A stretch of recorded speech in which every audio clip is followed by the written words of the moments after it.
बिस्मिल्लाहिर्रहमानिर्रहीम। अस्सलाम वालेकुम स्टूडेंट, आप देख रहे हैं मेरे यूट्यूब चैनल तालीम और तरबियत की दुनिया में। मोहम्मद यासिर इकबाल।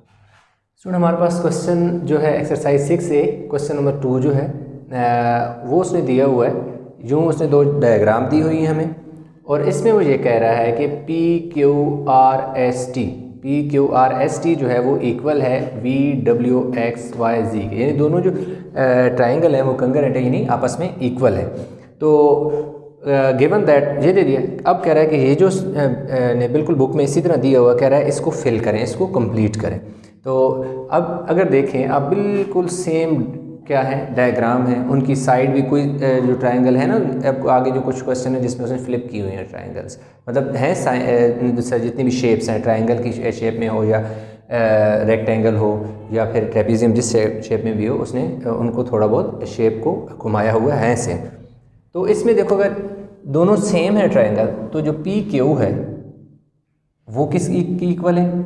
VW की इक्वल है, क्योंकि दोनों सेम ट्रायंगल है। तो ये 3.5 है, तो आप इधर क्या लिख लो? 3.5 सेंटीमीटर लिख लो। अब QR जो है वो WX की इक्वल है, तो ये इधर भी लिख लो 3.5 सेंटीमीटर। पहले ये इसको फिल कंप्लीट कर लें, फिर ये फ़ौरन हो जाएगा। SR जो है वो YXY या YX की इक्वल है, क्योंकि RS जो है वो 2 सेंटीमीटर है, तो ये भी 2 सेंटीमीटर होगा। इसी तरह ये जो साइड है TS या ST, ये 2.1 है, तो ये भी क्या होगी? 2.1 सेंटीमीटर होगी। VZ या ZV जिस तरह भी आप इसे रीड करें, वो PT या P की इक्वल है 2 सेंटीमीटर। तो यूँ हमने अभी तक इनकी जो साइड्स थी, जो वैल्यू थी, क्योंकि आपस में ये दोनों शेप्स जो हैं आपस में इक्वल हैं। बेसिकली ये स्क्वायर थी, स्क्वायर से ये कोने जो हैं वो काट दी गए, ये दोनों जो साइड हैं वो सेम है। तो ये उसने दी हुई थी, तो इसको हमने क्या कर लिया, इसकी फिल कर ली। अब हम यहाँ पे नीचे बताएंगे कि PQ जो है, PQ वो किसकी इक्वल है, उसने खुद बता दी। कह रहा है VW, कह रहा है अगर ये दोनों इक्वल हों तो आगे इसकी वैल्यू क्या आएगी? PQ और VW सेम है, तो अगर ये 3.5 है तो लाजिम बात है ये भी 3.5 होगी। बस इतना सा लिखना है, 3.5। आगे कह रहा है PT जो है वो किसकी इक्वल है? VZ के, तो इधर क्या लिखो? VZ लिख लो। और कह रहे हैं ये दोनों किसकी इक्वल है? 2 सेंटीमीटर के, हमें पता है जी, बिल्कुल ठीक है, 2 सेंटीमीटर। अब QR ये नीचे वाली साइड जो है वो किसकी इक्वल है? WX के, तो इधर QR के आगे क्या लिख लो? WX किसकी इक्वल है? ये दोनों 3.5, तो इधर कितना लिख लो जी? 3.5 सेंटीमीटर आगे लिखा हुआ है। आगे TS जो है, ठीक है जी, TS जो है वो इक्वल है किसके? TS जो इक्वल है वो ZY के, ठीक है जी। TS वो इक्वल है ZY के, दोनों किसकी इक्वल है? ये 2.1 है, तो ये भी 2.1 होगा। सेंटीमीटर लिखा है, इसको सेंटीमीटर लिखने की ज़रूरत नहीं है। SR जो है वो किसकी इक्वल है? YZ के। SR किसकी इक्वल है? YX के, YX के। और दोनों किसकी इक्वल है? अगर SR 2 है, 2 सेंटीमीटर है, तो ये भी 2 सेंटीमीटर होगा। इधर लिख लें जी 2 सेंटीमीटर। आगे एंगल की वो बात कर रहा है कि एंगल PQR, क्योंकि ये एक स्क्वायर है, तो स्क्वायर में यहाँ पर बनने वाला जो एंगल है वो 90 का उसने खुद यूँ, यानी कि दो, अगर देखो ना ये स्क्वायर सा यूँ बनाया हुआ है, जिसका मतलब होता है 90 का। ये जो फिगर है बुक में बनी हुई बिल्कुल सेम इसी तरह यहाँ पर इस तरह उसने ड्रा करके स्क्वायर कोने में बताया है। तो ये जो कोने में स्क्वायर होता है इसका मतलब होता है 90। तो जो एंगल PQR है वो किसकी इक्वल होगा? एंगल VWX के। ये एंगल का निशान आ गया, VWX, यानी दरमियान में जो लेटर R होता है एंगल उस पर बन रहा होता है। जैसे यहाँ Q पे बन रहा है ना, इधर W पे बन रहा है। किसकी इक्वल है? दोनों 90 के डिग्री का उसने दिया हुआ था। तो इस तरह एक दो उसने जो फिगर हमें दी हुई थी उनको हमने कंप्लीट किया। उनकी हेल्प से हमने ये जो नीचे उसने ब्लैंक दी हुई थी उनको कंप्लीट करना था, एक चार्ट था, उसको हमने कंप्लीट कर लिया।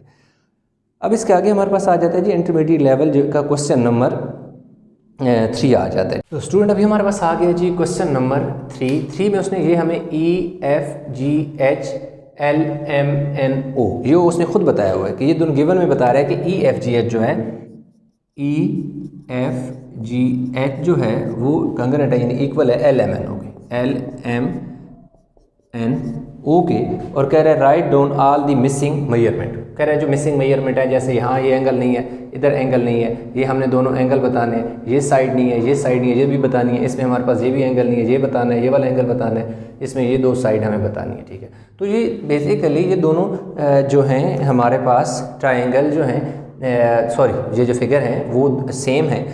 इसने क्या किया कि थोड़ी सी शिफ्ट करके दे दी, जैसे मैंने एक छोटी सी इधर अभी यहाँ ये देखें, यूँ इसने ना कुछ हमारे पास जैसे एक ये है, ये दोनों बिल्कुल अगर देखें तो इस तरह ये दोनों हमारे पास क्या आ जाती हैं, यूँ सेम हमारे पास आ जाती हैं, यूँ सेम हमारे पास यानी कि ये आ रही हैं। अगर मैं इसको यूँ रखने के बजाय इसको मैं यूँ घुमा दूँ या यूँ घुमा दूँ, जैसे मर्ज़ी घुमाऊँ, सिर्फ इसकी इधर वाली साइड उधर, उधर वाली साइड इधर, साइड्स आपस में शफल होंगी, जो है आपस में रहेंगी, इक्वली रहेंगी। जो साइड है चाहे वो उस तरफ चली जाए या इस तरफ चली जाए, वो क्या होगी, रहेगी सेम। अब थोड़ा सा इसको एक्सप्लेन करते हैं बहुत आसान तरीके से किस तरह। इसमें अगर सबसे पहले ये है कि आप देखेंगे दो डायगनल हैं इसमें, एक जो डायगनल है हमारे पास जो है लंबा डायगनल है और एक शॉर्ट है। डायगनल क्या होते हैं, यानी जो ये एक वर्टेक्स है, कोना जो होता है किसी भी जो फिगर है उसका, जो चाहे ट्रायंगल है, रेक्टेंगल है, ट्रेपीजियम में जो भी, इसका ये जो कोन होता है वर्टेक्स कहलाता है। अब ये जो कोना है, इस कोने से इधर तक का जो फासला है वो इसका क्या कहलाएगा, डायगनल। इसी तरह यहाँ से ई से जब आप जी की तरफ आते हैं तो ये भी हमारे पास क्या आ जाता है, डायगनल आ जाता है, ठीक है। अगर आप देखें फिगर पे या आप अपनी बुक से भी आप जो है अंदाज़ा लगा सकते हैं कि हमारे पास एक जो डायगनल है इनमें लंबा है और दूसरा डायगनल क्या है, छोटा है। जैसे इसमें हमारे पास क्या आ जाएगा, ये वाला डायगनल बड़ा आएगा, ये लंबा है और ये डायगनल थोड़ा इसकी निस्बत छोटा है। इसी तरह दूसरा जो है हमारे पास ये वाला डायगनल जो है ये हमारे पास बड़ा है और ये वाला क्या है, डायगनल छोटा है। अब क्यों डायगनल बड़ा है, अब ये देखो ना, ये वाला डायगनल इसलिए यहाँ यूँ इस तरह बड़ा है, उसकी वजह ये है कि अगर देखें तो इसकी ये वाली साइड भी लंबी है और ये वाली साइड भी इसकी लेंथ ही है, इन दोनों साइड की लेंथ ज़्यादा है तो ये इतनी पीछे आ गई हैं, इसलिए ये वाला डायगनल जो है बड़ा है। और इसमें देखें तो हमारे पास इसकी ये वाली साइड और ये वाली साइड बड़ी है, तो इस साइड इन साइड के साथ जो डायगनल यूँ बनेगा, यूँ डायगनल बनेगा, ये बड़ा होगा। इस डायगनल की निस्बत ये डायगनल हमारे पास क्या होगा, छोटा होगा। इसी तरह ये वाला डायगनल जो है ये हमारे पास छोटा बनेगा और ये वाला हमारे पास डायगनल क्या बनेगा, बड़ा बनेगा, ठीक है। अब आपने ये करना है कि आप सबसे पहले देखें कि बड़ी साइड कौन सी है। एफ जी जो है इसमें इस सब में बड़ी है, 5 सेंटीमीटर है, तो आप क्या लिखोगे, एफ जी जो है, एफ जी जो है वो हमारे पास किसकी इक्वल है, इसकी ये वाली साइड बड़ी है ना, तो इसकी कौन सी साइड बड़ी है, ये ऊपर उसने उलट कर दिया, कौन सी बड़ी साइड है, एम एन है। अब ये वाली साइड इस साइड के इक्वल है, क्यों इक्वल है, क्योंकि उसने खुद बताया कि ये दोनों फिगर आपस में इक्वल है। तो अगर ये वाली साइड 5 सेंटीमीटर है तो ये भी क्या होगी, दोनों जो है वो 5 सेंटीमीटर की होंगी, तो यहाँ मैं क्या लिख दूंगा, 5 सेंटीमीटर, ठीक है। अब इसमें देखें कि जो एक ये बड़ी साइड है, बड़ी साइड के, अब बड़ी साइड के सामने एक साइड है जो छोटी साइड है। अब इस बड़ी साइड के सामने जो छोटी साइड है वो क्या है, ई एच है, या एच ई लिख लें, जो आपका दिल करता है। ई एच जो है बड़ी साइड के बिल्कुल ऑपोजिट जो साइड है वो इधर बड़ी साइड के बिल्कुल ऑपोजिट साइड जो कि ओ एल है उसके इक्वल है। अब अगर ये साइड 3 सेंटीमीटर है तो ये भी कितनी होगी, 3 सेंटीमीटर ही होगी, इधर लिख लो जी 3 सेंटीमीटर। अब ये साइड जो बड़ी थी यूँ हमने इनको तो क्या कर लिया, सॉल्व कर लिया। अब हम देखते हैं कि यूँ जैसे अब इसकी ये और ये साइड है, अब इसमें क्या है कि इनमें भी एक साइड बड़ी है और एक साइड क्या है, छोटी है। अब इसमें देखो जो एन ओ या ओ एन जो है ये छोटी है और एल एम बड़ी है। कैसे हमें पता चल रहा है, ये 2.4 सेंटीमीटर है, ये 3.4 सेंटीमीटर है। अगर ये 3.4 सेंटीमीटर बड़ी लाइन है तो इधर बड़ी लाइन ये है, तो आप इधर क्या लिख लो, 3.4 सेंटीमीटर लिख लो। अब इसी तरह इसके सामने जो साइड है वो छोटी साइड है जो कि 2.4 है, तो इस साइड के सामने छोटी साइड ये वाली है जो कि जी एच या एच जी है, वो कितनी है, 2.4 सेंटीमीटर है। तो हम यहाँ पर लिख लेते हैं क्या जी, कि जो एल एम है, एल एम जो है किसकी इक्वल है, ई एफ की इक्वल है। और ये दोनों किसकी इक्वल हैं, ये 3.4 उसने खुद दी हुई थी तो ये भी 3.4 होगी। क्यों, इसलिए क्योंकि दोनों उसने कहा है कि ये दोनों फिगर आपस में इक्वल हैं तो उनके कोरिस्पोंडिंग साइड जो होंगी वो आपस में इक्वल होंगी। ये आगे अब दूसरी हमारे पास क्या है जी, इसी साइड के सामने वाली साइड छोटी है जो कि क्या है, NO है। यहाँ पर मैं क्या लिखूँगा, NO। अब इसके सामने साइड ये छोटी है, NO है, तो इसी तरह इस वाली साइड के 3.4 के सामने इधर हमारे पास क्या है, GH है। और ये दोनों के किसकी इक्वल है, 2.4 सेंटीमीटर है, 2.4 सेंटीमीटर के हैं।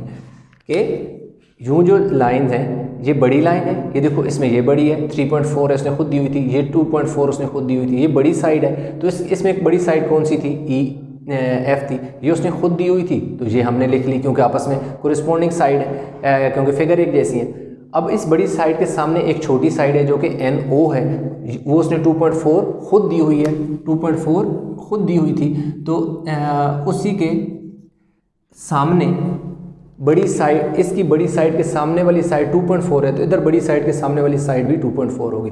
इधर बड़ी साइड जो LM है उसके सामने सामने वाली साइड NO है। इसी तरह इधर बड़ी साइड EF है, इसके सामने जो साइड है वो GH है। ये आपस में इक्वल आ गई। तो साइड को तो हमने क्या कर लिया, इक्वल कर लिया। अब हमारे पास आ जाते हैं एंगल। तो चले एंगल को हम यहाँ पर लिखेंगे।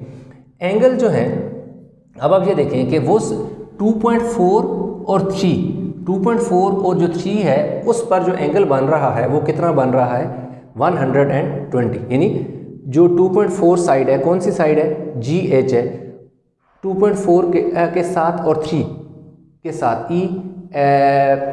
H या HE है। इन दोनों 2.4 और 3 के साथ जो एंगल बन रहा है वो 120 है। तो इधर हमारे पास 2.4 कौन सी है, NO। पहले मैं इसको लिख लेता हूँ।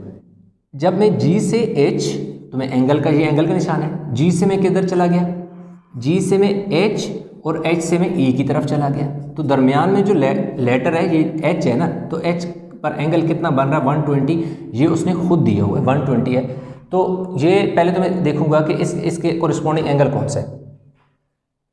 N, जैसे मैं G से H की तरफ गया था, GH 2.4 थी, इसी तरह ये वाली जो साइड है NO 2.4 है। जब एंगल NO, N से जब OO से जब मैं L की तरफ जाता हूँ तो रास्ते में एंगल O पर बनता है।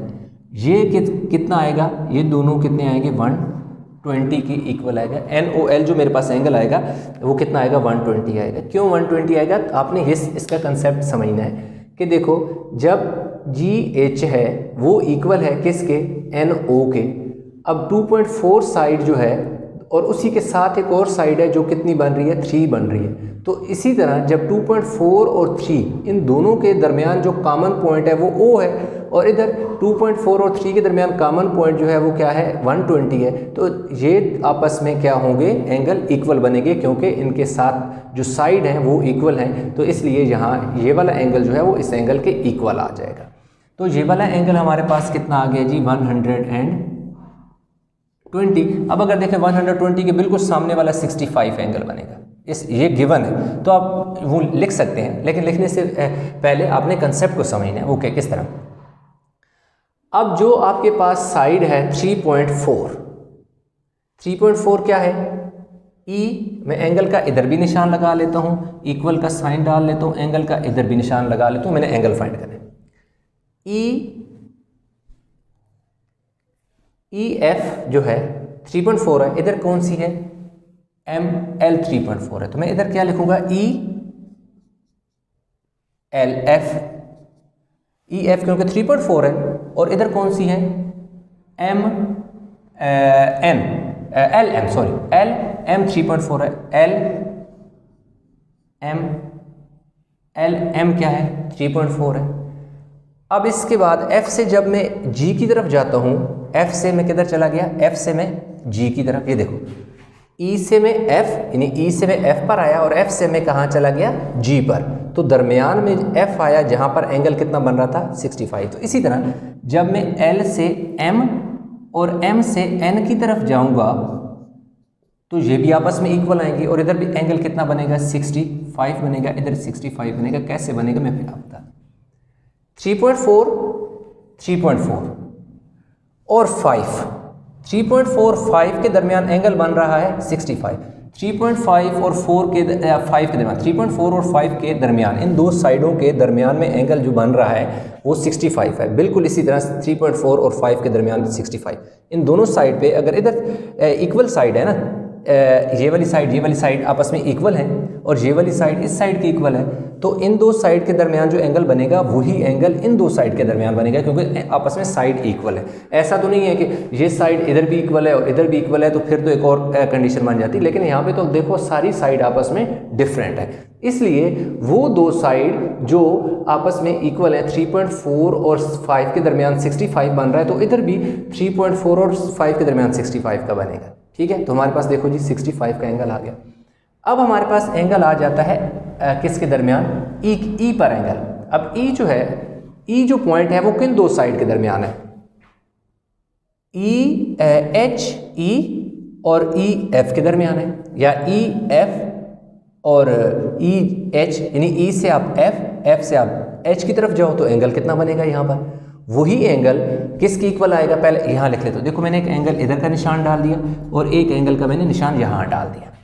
अब मैं ये देखता हूँ कि मेरे पास 3.4 और 3 ई से यानी एफ से ई की तरफ में जाऊँ और ई से, या मैं इस तरह कर लेता हूँ ओ से एल और एल से एम, ओ से एल, तो एच ई से एफ या ई एफ एच आप कर लो, ऐसी इस तरह बना लो, एक ही बात है। ई से मैं किधर चला गया, नहीं एफ से, सॉरी किधर, एफ से मैं किस तरफ गया, ई की तरफ, और ई से मैं चला गया एच की तरफ।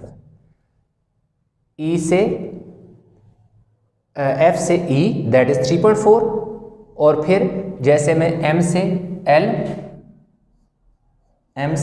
एल और एल से ओ की तरफ आ गया। देखो ई से एफ गया, कौन सी साइड मैंने पहले कंसीडर की, 3.4।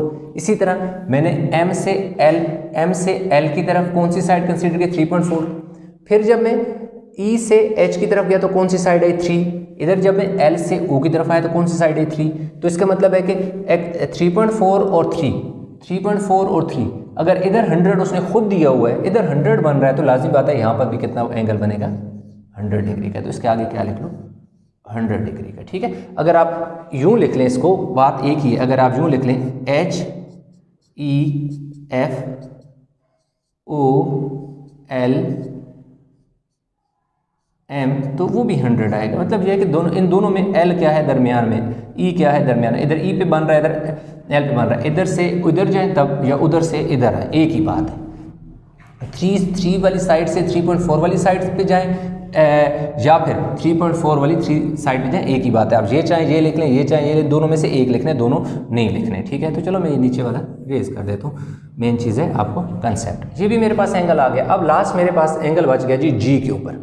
अब जो जी है वो किन साइड के दरमियान बन रहा है, 2.4 और 5। जैसे 2.4 ये है और 5 ये है, तो 2.4 और 5 के दरमियान एंगल 75 का बन रहा है। तो इसी तरह 2.4 और 5 ये वाली दो साइड हैं, इधर भी कितना एंगल बनेगा, 65 का बनेगा। तो मैं क्या लिखूंगा, एच से एंगल का निशान मैंने डाला, एच से मैं जी की तरफ आ गया, एच से जी और जी से मैं किधर चला गया, एफ की तरफ, एच से जी और जी से एफ की तरफ, और इसी तरह मैं एन से ओ से एन, ओ से मैं एन और एन से एम की तरफ में गया। तो इन दोनों में जो मेरे पास एंगल बन रहा है वो कितना बन रहा है, 75 डिग्री का। 75 डिग्री का। देखिए 4 मेरे पास साइड आ गई, 4 मेरे पास एंगल आ गए। साइड भी आपस में देखो क्या, कौन सी साइड के, ये वाली साइड है इन इस टाइम, ये वाली फिगर की और इस वाली फिगर की साइडें आपस में इक्वल हैं। ये देखो 1 2 3 4, 1 2 3 4, 4 साइड 4 साइड की इक्वल हैं, और ये 4 एंगल इन 4 एंगल की इक्वल, जो कि ये आपस में इक्वल है। तो इस तरह मेरे पास देखें, ये जो लास्ट में मैंने क्या किया, एच से जी और एफ, यानी 2.4 वाली साइड और 5 वाली साइड है। इधर इसी तरह जब मैं कहाँ गया, ओ से एन और एन से एम की तरफ गया, तो 2.4 और 5 दोनों, जो 2.4 5 5 इन दोनों साइड के दरमियान जो एंगल बन रहा है और इन दोनों साइड के दरमियान एंगल बन रहा है 75 अगर इधर बन रहा है तो इधर भी 75 का बनेगा। क्यों? ये वाला 75 उसने खुद दे दिया तो ये वाला हमने उसे बता दिया। तो इस तरह हमारे पास उसने कहा था कि जो मिसिंग हैं right the all missing measurement वो लिखें, तो वो हमने लिख लिया। तो इस तरह हमारे पास क्वेश्चन नंबर 3 हो गया। तो आई होप कि क्वेश्चन आपको समझ आ गया होगा। इस क्वेश्चन में किसी किस्म की कोई कन्फ्यूजन है तो नीचे कमेंट में आप बता सकते हैं। इस नेक्स्ट लेक्चर में इंशाल्लाह हम क्वेश्चन नंबर 4 कंप्लीट करेंगे। वीडियो अच्छी लगी तो लाइक करें, शेयर करें, चैनल को सब्सक्राइब नहीं किया तो चैनल को ज़रूर सब्सक्राइब कर लें। इंशाल्लाह मिलते हैं एक नए लेक्चर के साथ, तब तक अपना बहुत सारा ख्याल रखिएगा। अल्लाह हाफिज़।